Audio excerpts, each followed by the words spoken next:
अहम खबर से आपको आगाह करें कि PTI का 26 नवंबर का एहतजाज और 13 मुकदमात में 250 मुल्ज़िमान की दरख्वास्तें मंजूर हो चुकी हैं। इसी पर बात करने के लिए हमारे साथ मौजूद हैं अवैस अब्बासी। अवैस, बताइएगा कौन से मुल्ज़िमान शामिल हैं जिनकी दरख्वास्तें जमानतें मंजूर हुई?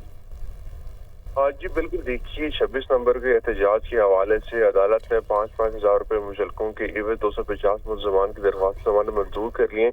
इसके साथ साथ 150 मुल्ज़मान की जमानती दरख्वास्तें खारिज कर दी गई हैं। इनमें जो थाना बलीकाला के मुकदमे में 18 मुल्ज़मान की जमानत बाज़ार गिरफ्तारी मंजूर हुई है। इसके साथ साथ थाना कोसार के मुकदमे में 1033 मुल्ज़मान की दरख्वास्त जमानतें खारिज हुई हैं।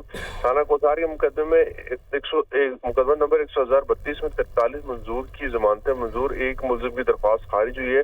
थाना शहजाद टाउन के मुकदमे में 9 मुल्ज़मान की दरख्वास्त जमानतें मंजूर हुई हैं। थाना नून में दायर मुकदमे के 17 मुल्ज़मान की जमानतें मंजूर, एक मुल्जिम की दरख्वास्त खारिज हुई। इसके साथ साथ थाना अपारा के मुकदमा नंबर 1022 में 70 मुल्ज़मान की जमानतें मंजूर, जबकि 25 मुल्ज़मान की दरख्वास्त जमानतें खारिज हुई हैं। थाना I9 के मुकदमे में 30 की जमानतें मंजूर हुई। थाना मारगला में दर्ज मुकदमे में 13 मुल्ज़मान की दरख्वास्तें मंजूर, 2 की खारिज हुई।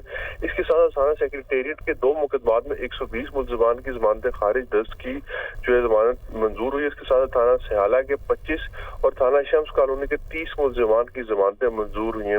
मुल्ज़मान के खिलाफ 10 थानों में 13 मुकदमात दर्ज थे और आज जो है तकरीबन 250 जो है मुल्ज़मान की दरख्वास्त जमानतें मंजूर हुई हैं।